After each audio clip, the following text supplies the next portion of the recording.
অন্য দেশে পাড়ি জমাতে হয়। হ্যাঁ, এটাই প্রবাস।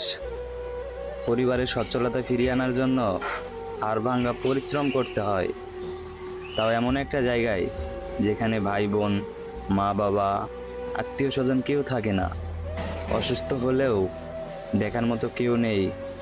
নিজের যত্নটা একান্তই নিজের।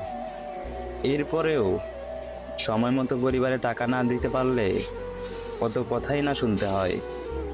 দিন শেষে প্রিয় মানুষের সাথে একটু কথা বলার জন্য উতলা হলেও একটা সময় পর সেই প্রিয় মানুষটাও বিরক্ত বোধ করে।